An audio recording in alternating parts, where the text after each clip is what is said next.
যে কোনো কম্পিটিটিভ এক্সামে প্রিপারেশনের জন্য ঠিক কত ঘন্টা করে পড়তে হয়? ভাইয়া 10 ঘন্টা পড়বো নাকি 15 ঘন্টা পড়বো, 16 ঘন্টা পড়বো, নাকি একদমই ঘুমাবো না, শুধু পড়াশোনা করবো আগামী 3 মাস? এখানে একটা শুভঙ্করের ফাঁকি আছে। সেটা হলো অনেকে 16 ঘন্টা 17 ঘন্টা 10 আওয়ার্স প্লাস পড়াশোনা করে, মেডিকেলে চান্স পায় না। তুমি নিজে যদি এই জিনিসটা প্রত্যক্ষ করো, তাহলে পরের বছর তোমার প্রিপারেশনের সময় তোমার মনে হবে এত পড়াশোনা করে চান্স পাচ্ছে না, আমি কি চান্স পাবো?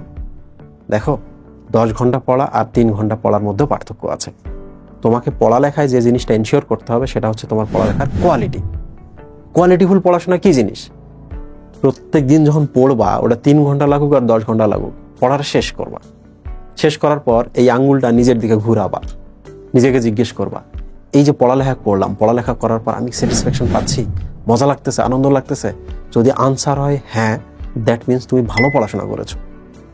আর যারা 8 ঘন্টা 10 ঘন্টা পড়েও খারাপ করতেছে, কেন করতেছে জানো? তারা জলের উপরে ওড়াউড়ি করে, জল কখনো সই না।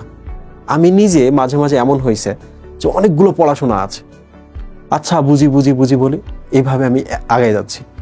সো একটা সময় গিয়ে আমি পরীক্ষায় খারাপ করি। সো এই কাজটা করা যাবে না। সো ভালো করে পড়াশোনা করতে যতক্ষণ লাগবে ততক্ষণ ইনভেস্ট করবা। সেকেন্ডলি, কোয়ালিটি এনশিওর করবা। এখন কোশ্চেন হচ্ছে এখানে কোয়ালিটি আমি কেমনে বুঝতে পারবো যে ভালো হয়েছে? ওই যে বললাম, নিজেকে প্রথম প্রশ্ন করা। সেকেন্ড হচ্ছে ওই চ্যাপ্টারের অনুশীলনীর প্রশ্নগুলো সলভ করা, একটা বই, 2টা বই, 3টা বই থেকে। থার্ড হচ্ছে তোমার পাঠ্য বইয়ের শেষে গিয়ে দেখবা বিভিন্ন বোর্ডে ওই অনুশীলনীর যে প্রশ্নগুলো আসলো সেগুলো সলভ করা। তারপর দেখবা মেডিকেলের জন্য, ভার্সিটির জন্য যে প্রশ্নগুলো বইয়ের শেষে আছে সেগুলো সলভ করবা। সলভ করার পরেই তুমি বুঝতে পারবা তুমি আসলে ভালো পড়াশোনা করছো কি না। দেন একটা সময় গিয়ে তোমার মনে হবে ভাইয়া এগুলো তো সবাই সলভ করতেছে, কিন্তু কোয়ালিটি আরো বেটার করার জন্য, কোয়ালিটি আরো বেশি ইনশিওর করার জন্য আমি কি করব? Secret files. বাংলাদেশের সবচেয়ে জনপ্রিয় শুধু না, বাংলাদেশের মেডিকেল এডমিশনের সবচেয়ে ফাংশনাল প্রিপারেশন টুলস হচ্ছে সিক্রেট ফাইলস। বাংলাদেশে যারা মেডিকেলে ফার্স্ট হয়, সেকেন্ড হয়, কিংবা মেডিকেলে যারা চান্স পায়, এদের মেজর একটা অংশ এই কন্টেন্টটা ব্যবহার করে। 11,100 প্রশ্ন আছে এখানে, প্রত্যেকটা কোশ্চেন পেপার হচ্ছে 100 মার্কের। সো প্রত্যেকটা চ্যাপ্টার যখন শেষ করে ওই কোশ্চেন পেপারের মধ্যে এক্সাম দিবা, এক্সাম দেওয়ার পর যখন ভালো মার্কস পাবা, তখন তোমার মনে হবে যে আমি কোয়ালিটিফুল পড়াশোনা করছি। আমি 10 ঘন্টাটা 3 ঘন্টায় পড়ছি, কিংবা 10 ঘন্টাটা 10 ঘন্টায় পড়েই কোয়ালিটিফুল পড়াশোনা এনশিওর করেছি। সিক্রেট ফাইল সলভ করলে মেরিট পুলে তোমার নাম আসবে।